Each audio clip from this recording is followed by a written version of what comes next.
بسم الله الرحمن الرحيم. وإذا بشر أحدهم بالأنثى ظل وجهه مسودا وهو كظيم.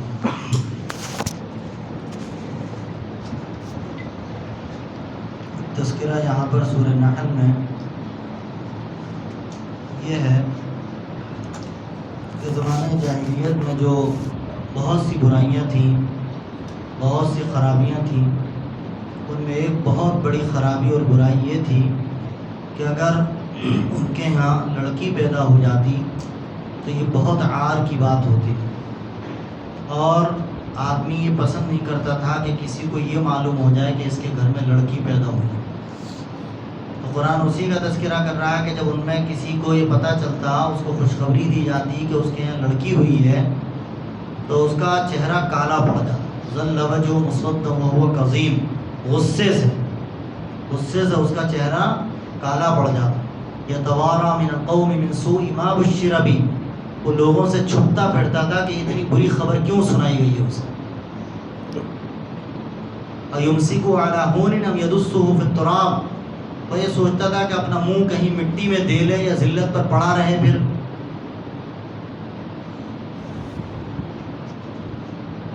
الا ساء ما یحکمون. کتنا بدترین ان کا یہ رویہ تھا جو وہ کیا کرتے تھے. یہ اس زمانے کا ایک سچ ہے، ایک حقیقت ہے کہ اس زمانے میں یہ سمجھا جاتا تھا، اور یہ اسلام کی دین رہی کہ آنے کے بعد لڑکیوں کی پیدائش کو رحمت گردانا گیا، اور یہ بتایا گیا کہ لڑکیوں کا ہونا یہ انسان کے گھر میں برکت کا ذریعہ ہے، خیر کا ذریعہ ہے. یہاں تک حضور نے فرمایا کہ جس کے گھر میں بچوں میں پہلے بچہ اگر لڑکی کی صورت میں ہو تو پھر اس گھر میں خیر ہی خیر. پھر آپ نے فرمایا من عال جاریتین فانا وهو کہاتین فی الجنہ. کہ جو دو لڑکیوں کی پرورش کرے گا، ان کو پالے گا، تو جنت میں اور وہ اس طرح ہوں گے، یعنی وہ میرے بہت قریب ہوگا. پھر ایک حدیث میں فرمایا جو 3 لڑکیوں کی پرورش کرے گا وہ جنتی ہوگا. اس طرح سے آہستہ آہستہ لڑکیوں کے پیدا ہونے کی محبت لوگوں میں پیدا کی گئی، اور ان کو یہ سمجھایا اور بتایا گیا کہ لڑکیوں کا پیدا ہونا، یہ لڑکوں کا پیدا ہونا، یہ اللہ کے ہاتھ میں، انسان کے ہاتھ میں نہیں. دوسری بات یہ ہے کہ لڑکا بہتر ہوگا کہ لڑکی بہتر ہوگی، یہ بھی فیصلہ اللہ ہی کرے گا، انسان نہیں کر سکتا.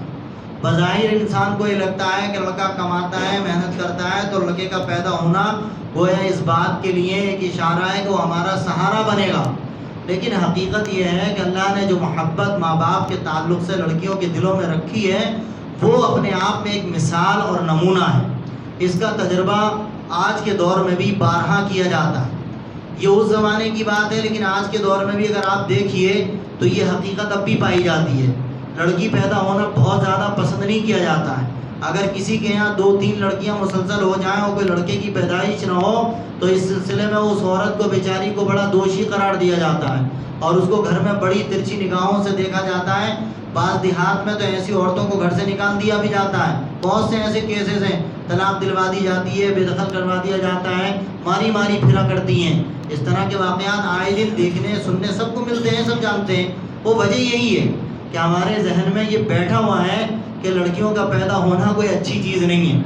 حقیقت یہ ہے کہ یہ اللہ کا نظام ہے.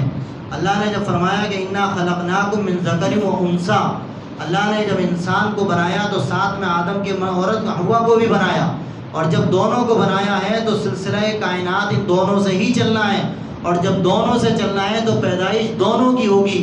کسی ایک پر کائنات کا انحصار نہیں ہو سکتا، زمانہ کسی ایک پر نہیں چل سکتا. اس لیے دونوں کا ہونا اس کائنات کے لیے ضروری ہے. علامہ اقبال نے کتنی اچھی بات کہی تھی کہ وجود زن سے ہے تصویر کائنات میں رنگ. یہ حقیقت بات ہے. اس لیے آج کے دور میں بھی جن گھرانوں میں جہاں یہ چیز پائی جاتی ہے وہاں وہ جہالت اور وہ کم علمی، ناخواندگی، وہ بدترین معاشرے کا رسم و رواج پایا جاتا ہے. اس کو ختم کرنے کی ضرورت ہے تاکہ انسانوں کے اندر پھر سے کیا کہتے ہیں جیسے اسلام نے محبت جگائی تھی وہ محبت جاگ جائے. اس کے بعد آگے فرمایا کہ وَاصْبِرْ وَمَا صَبْرُكَ إِلَّا بِاللَّهِ وَلَا تَحْزَنْ عَلَيْهِمْ کہ انسان زندگی میں بہت سے کام کرتا ہے. یہ اصل اس سیاق میں ہے کہ جب انسان دینی کام کو لے کر کے اٹھے تو حکمت کے ساتھ معزت کے ساتھ کام کرے. لیکن کام کوئی سا بھی ہو، اگر اچھا کام ہے تو اس میں پریشانیاں بھی آئیں گی، مصیبتیں بھی آئیں گی، باتیں بھی سننی پڑیں گی، ہر طرح کے مسائل آئیں گے. تو اس میں اصل چیز کیا ہے جس میں کیا کہتے ہیں رہ کر کے آپ صحیح طریقے سے چل سکتے ہیں؟ قرآن کہتا ہے وَاصْبِرْ، اپنے کام میں لگے رہیے، لوگوں سے تعلق مت رکھیے، دھیان مت دیجیے.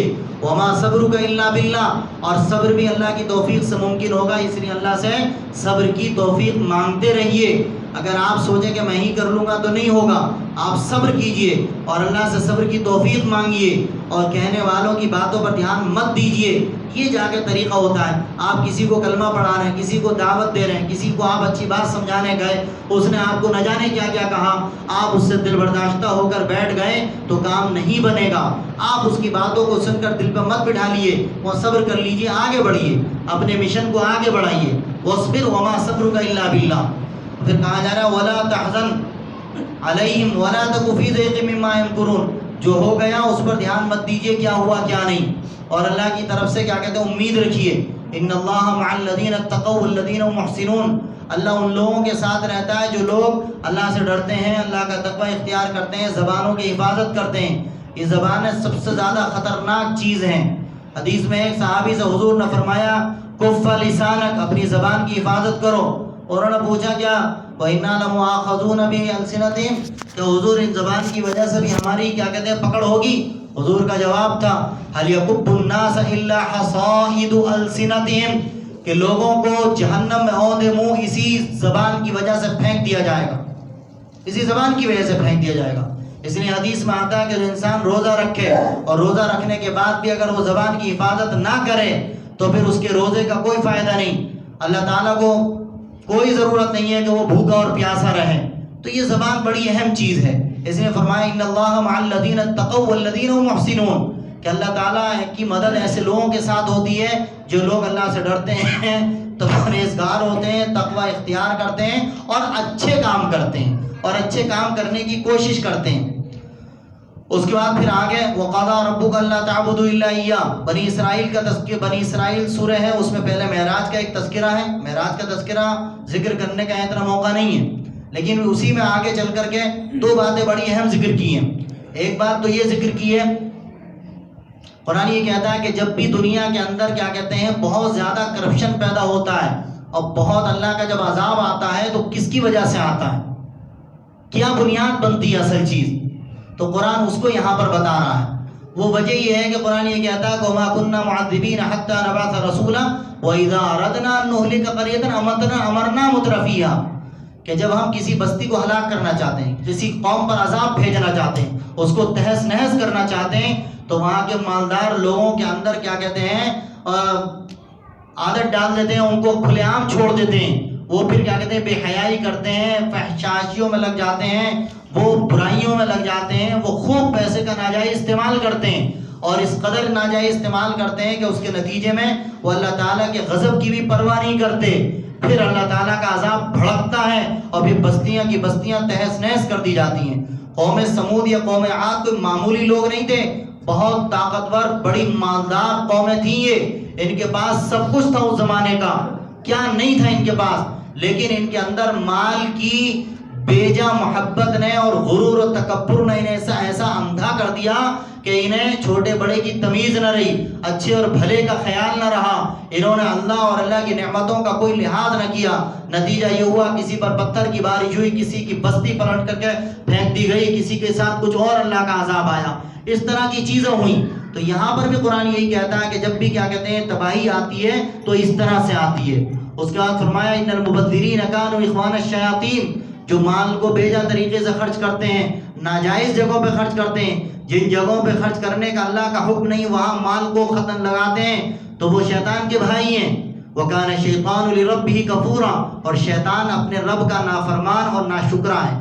اس لیے مال کمانا بھی ایک ذمہ داری کی چیز ہے اور مال کو خرچ کرنا اس سے زیادہ ذمہ داری کی چیز ہے. کوئی انسان یہ نہیں کہہ سکتا کہ مال میرا، میں مالک ہوں، میں جہاں چاہے خرچ کروں. یہاں اللہ نے اختیار بھلے ہی دیا ہر انسان کو کہ وہ جہاں چاہے خرچ کرے، لیکن حساب اللہ کے یہاں ضرور ہوگا، حساب اللہ کے یہاں ضرور ہوگا۔ جس طرح اس بات کا حساب ہوگا کہ آپ نے کمایا کیسا تھا، جائز طریقے سے کہ ناجائز طریقے سے، ویسے اس بات کا بھی حساب ہوگا کہ آپ نے خرچ کیسے کیا تھا، جائز جگہوں پر کیا تھا یا ناجائز جگہوں پر کیا تھا۔ پھر قرآن تذکرہ کرتا ہے والدین کے حقوق کا، اور یہ انسان کے دنیا میں وجود میں آنے کا ذریعہ جو اللہ نے بنایا ہے وہ والدین ہیں، اور یہی سلسلہ چلتا چلا جاتا ہے۔ آج اولاد ہیں، کل یہی والدین بنیں گے، یہ سب سلسلہ چلتا چلا جاتا ہے، یہ سلسلہ قیامت تک رہے گا۔ تو جو براہ راست اللہ نے جن کو ذریعہ بنایا ہے دنیا میں کسی کے آنے کا، تو ان کا حق بہت بڑھ جاتا ہے۔ تو قرآن یہ کہتا ہے کہ وَقَضَىٰ رَبُّكَ أَلَّا تَعْبُدُوا إِلَّا إِيَّاهُ وَبِالْوَالِدَيْنِ إِحْسَانًا، کہ ایک بات تو یہ ہے کہ صرف اللہ کی عبادت کرو، دوسرے یہ کہ والدین کے ساتھ اچھا سلوک کرو۔ اب والدین کے ساتھ کیسا سلوک کرو، قرآن یہاں پر کیا کیا باتیں بتا رہا ہے، کہہ رہا کہ دیکھو یاد رکھو، اگر تمہارے والدین میں سے دونوں یا کوئی ایک اگر تمہارے جیتے جی بڑھاپے کی عمر کو پہنچ جائیں تو ان کا خوب خیال رکھنا، زبان سے ایک کلمہ اف کا ایسا بھی مت کہنا جس سے ان کو ذرا بھی ناگواری ہو جائے، ان کے دل میں ذرا بھی کوئی بددلی آ جائے، کوئی خرابی اور کوئی برائی بیٹھ جائے آپ کے تعلق سے، اگر ان کے دل میں بیٹھ گئی آپ کی آخرت تباہ ہو جائے گی، آپ کی آخرت تباہ ہو جائے گی۔ وَلَا تَقُلْ لَهُمَا اُفٍّ وَلَا تَنْهَرْهُمَا وَقُلْ لَهُمَا قَوْلًا كَرِيمًا۔ جھڑکنا ڈانٹنا یہ تو بہت دور کی باتیں آخری درجے کی ہیں، لیکن اس سے پہلے یہ چیزیں آج ہی کا واقعہ بتا رہا ہوں، آج ہی کا واقعہ بتا رہا ہوں۔ ایک صاحب گزر کے جا رہے تھے، کسی سے ملنے کے لیے آئے تھے مدرسے میں، وہ صاحب یہاں نہیں رہتے ہیں، باہر رہتے کہیں، وہ آئے تو میں نے بیٹھا بات کی، میں نے کہا اچھا، میں نے کہا پہلے آپ کا بچہ شاید پڑھتا تھا؟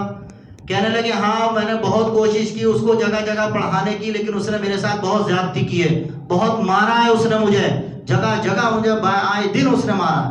ایسے رو رو کے بیان کر رہے تھے، آج کا واقعہ بتا رہا ہوں میں آپ کو۔ ایسے لوگ آج موجود ہیں آج بھی، اور قرآن کیا کہہ رہا ہے، وَاخْفِضْ لَهُمَا جَنَاحَ الذُّلِّ مِنَ الرَّحْمَةِ، اپنے بازوؤں کو ان کے سامنے جھکا دو، وَقُلْ رَبِّ ارْحَمْهُمَا كَمَا رَبَّيَانِي صَغِيرًا، اور اپنے رب سے ہمیشہ دعا کرتے رہو ان کے لیے کہ میرے پروردگار ان کے ساتھ ویسے ہی رحم فرما جیسے انہوں نے بچپن میں میرے ساتھ رحم دلی کا، محبت کا، نرمی کا معاملہ و برتاؤ کیا تھا۔ ایک بچہ ایک بات پوچھنے کے لیے ماں باپ سے دسیوں بار کہتا اور ضد کرتا، اور ماں باپ کے چہرے پر ذرا بھی بل نہیں پڑتا اور ماتھے پر شکن نہیں آتی اور بتاتے ہیں۔ لیکن یہی اولاد جب بڑی ہوتی ہیں اور جب ماں باپ بوڑھے ہوتے ہیں اور وہ کسی بات کو اگر ایک دو بار کہہ دیں تو پھر وہ غصے سے لال پیلے ہو جاتے ہیں، ان کو برا لگنے لگتا ہے۔ قرآن کیا کہتا ہے، وَاللَّهُ خَلَقَكُمْ ثُمَّ يَتَوَفَّاكُمْ وَمِنْكُمْ مَنْ يُرَدُّ إِلَىٰ أَرْذَلِ الْعُمُرِ لِكَيْ لَا يَعْلَمَ بَعْدَ عِلْمٍ شَيْئًا۔ بڑھاپے اور بچپن میں بڑا گہرا تعلق ہے۔ بچپن میں انسان کو شعور نہیں ہوتا ہے، بڑھاپے میں عقل بالکل ختم ہو چکی ہوتی ہے۔ قرآن کہتا ہے اللہ نے تم کو پیدا کیا، وہی تم کو موت دے گا۔ تم میں سے کتنے ایسے ہوں گے جو موت کے، جو زندگی کے اور عمر کے اس مرحلے میں پہنچیں گے کہ وہ سب کچھ جاننے کے بعد بھی کچھ نہیں جانتے ہوں گے۔ وہ سب کچھ جانتے تھے، سب کچھ کرتے تھے اپنی زندگی میں، کیا کچھ نہیں کیا، لیکن آج وہ حال ہے کہ ان کی عقل کچھ نہیں سجھائی دے رہا، ان کو پتہ ہی نہیں چل رہا ہے کہ کیا ہو رہا ہے۔ یہ حال ہوگا، یہی وقت ہوتا ہے بچوں کی آزمائش کا، سب سے بڑی آزمائش کا وقت اولاد کا یہی ہوتا ہے۔ اگر اس وقت اولاد اپنے والدین کی خدمت میں صحیح اتر گئی اور آزمائش میں کامیاب ہے تو پھر آگے کوئی مسئلہ نہیں ہے، لیکن اگر یہاں بچوں نے اپنے والدین کی قدر نہ کی اور یہاں آزمائش میں وہ پورے نہ اترے تو پھر ان کی آخرت تباہ ہونے سے کوئی نہیں بچا سکتا۔ اور ایک بات اور یاد رکھیے، دنیا میں ہر گناہ کی سزا نہیں ملتی ہے اور نہ ملے گی، اللہ کا اپنا ایک نظام ہے۔ ہر گناہ کی سزا آخرت میں ملنی ہے، اس سے کوئی نہیں دو چار، اس سے کوئی کمپرومائز نہیں، ہر ایک کو ملے گی، وہ جسے اللہ معاف کر دے وہ ایک الگ بات ہے۔ لیکن ماں باپ کے نافرمان کو دنیا میں بھی سزا ملے گی، چاہے وہ کسی صورت میں مل جائے، کسی بھی صورت میں مل جائے اس کو دنیا میں ہی ملے گی اگر اس نے کچھ غلط کیا تو، اور آخرت میں تو ملنی ہے۔ دنیا میں ملنے کا مطلب نہیں کہ آخرت میں وہ بچ جائے گا، آخرت میں ہی ملے گی، دونوں جگہ اس کو سزا۔